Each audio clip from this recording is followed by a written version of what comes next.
And I also wanted to bring up, sir, the fact that Ukraine. I mean, this is not something I had on my bingo card. Is actively engaged with Iran. That you talk about this thing and the drones and the changing platforms we have as far as warfare goes. We're seeing things that I never would have anticipated when this started in Ukraine, 5 years ago? Yeah, and you might see more stuff tomorrow too. But look, here's a couple of things. First of all, let's remember Zelensky just came to Washington and met with Trump and reported it was a successful meeting. Over the last several weeks, President Trump has been very supportive of Ukraine, which he wasn't before. You remember the blow up in the White House over a year ago where Vance and Trump both attacked Zelensky. Now we're at a 180-degree reversal on that. People are now supporting Ukraine, and I think that's a very good thing. Look, I just want to say one thing. I'll turn it back to you. Your listeners did to remember that there's one overriding principle here, and that is the Russians, the Chinese, and the Iranians want to change the international situation and eliminate the United States from being the dominant power that we are. And everything else flows from that, including your discussion, by the way, about the Ukrainians attacking Iranian ships in the Caspian Sea. That's just another example of that. Okay.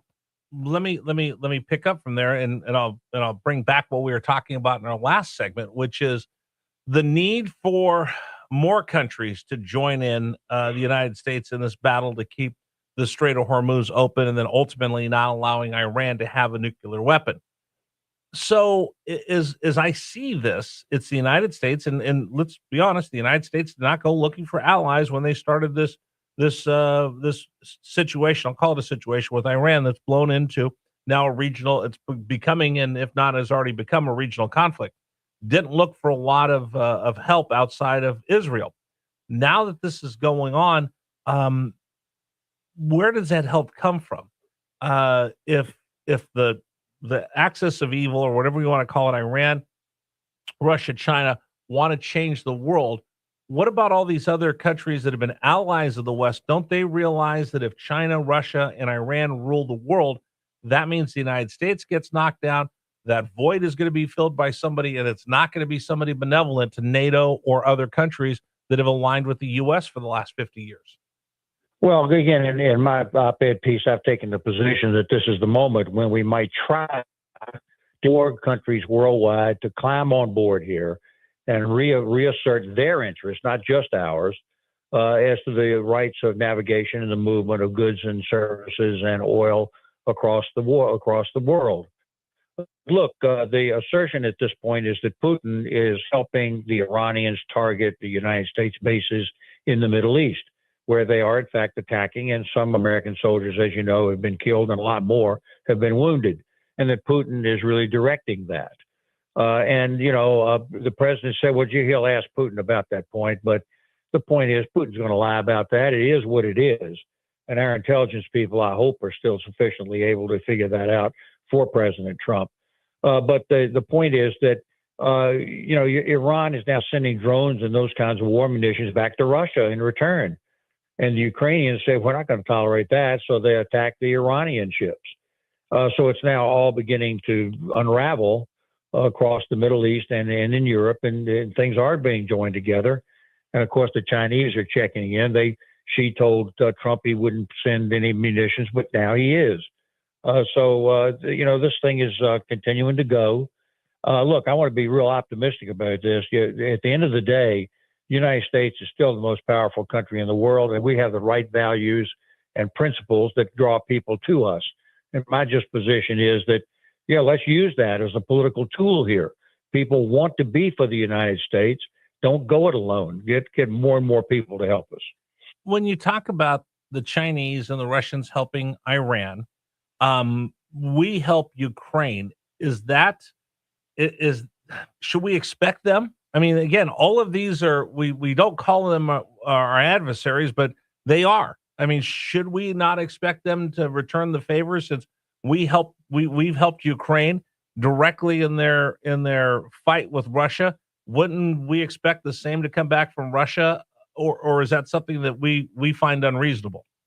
No, I think that the Russians and the Chinese and the Iranians will act in their national interest, and that's our obligation to do the exact same thing. We talk a lot about America first. Let's remember that that's what we're doing here. We're trying to protect the people of the United States in this global conflict that, by the way, we didn't start.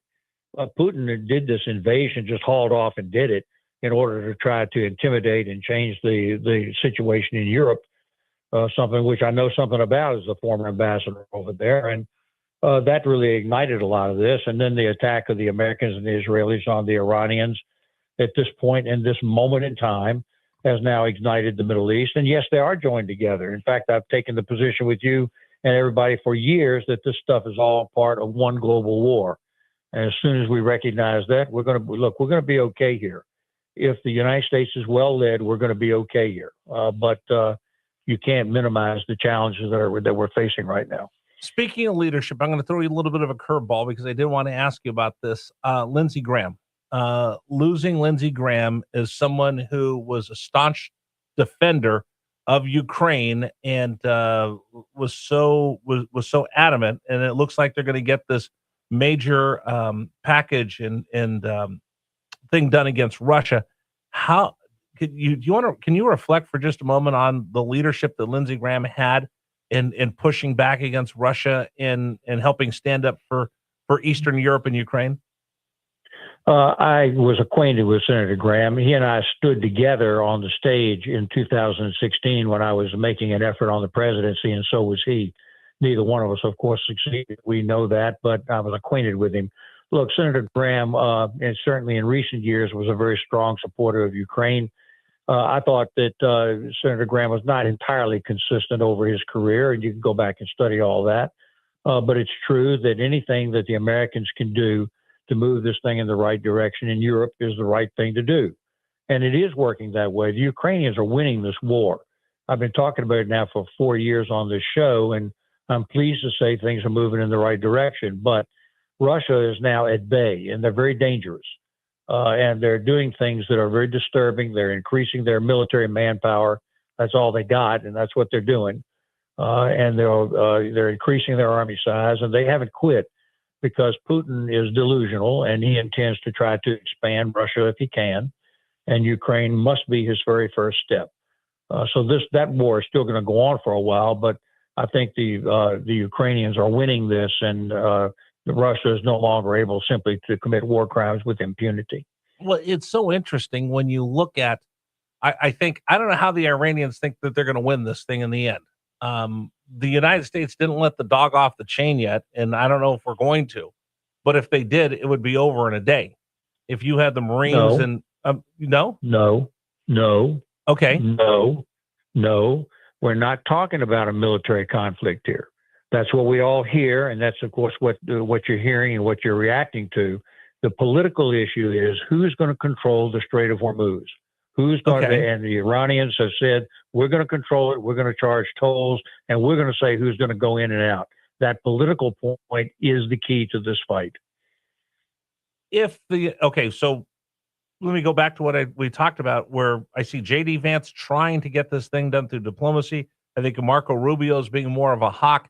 If the Rubio, and I'm just using those as an example of, I think, the different voices you have in the administration, if you went all out and just said, you know what, we're done, we're not going to talk anymore, we're going to go through like Schwarzkopf and just take the whole darn thing out. The Iranians have to know that that's a possibility out there. Putin has to know that he's not winning this thing and it's not going the right way. And if you have to come in and bring in 30,000 North Korean troops, and we've seen that they haven't been very effective over there backfilling the Russian army, how do you negotiate with people like that, like you said, have delusions? Well, you also have to remember, the listeners here, that everybody talks about getting to the negotiating table, forcing to the negotiating table.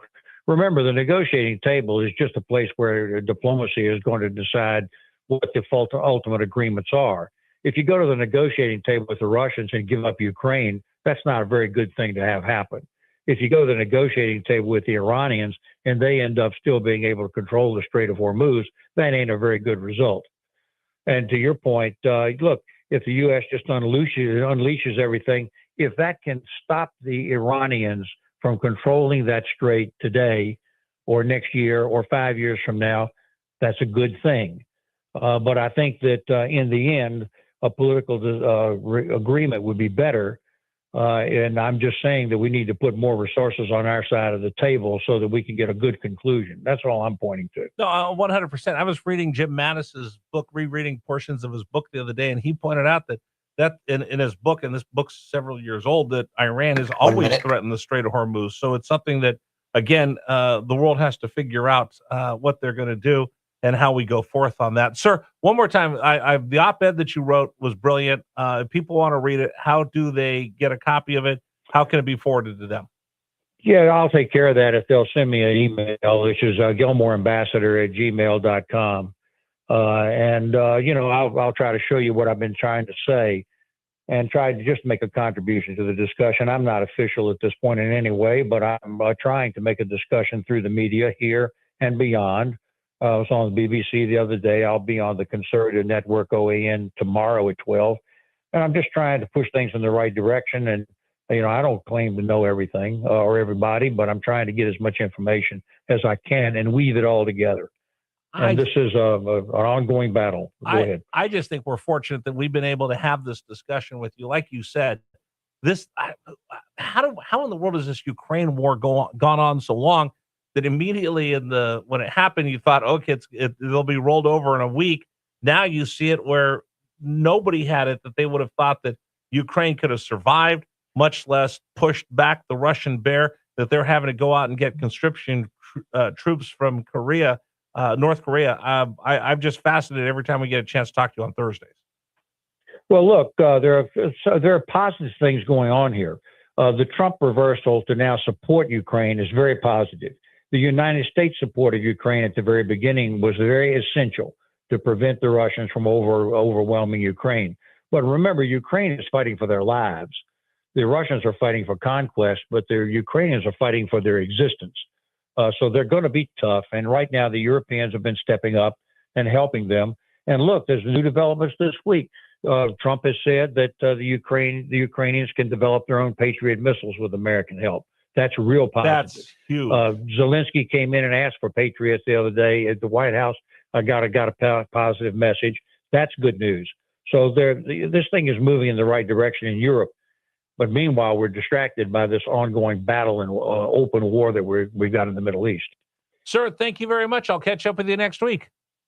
I'll be right here, and thanks for the opportunity. Absolutely. Governor Jim Gilmore, Ambassador Jim Gilmore, joining us here on News Radio WRVA. Today's program brought to you in part by A+ Roofing. All right.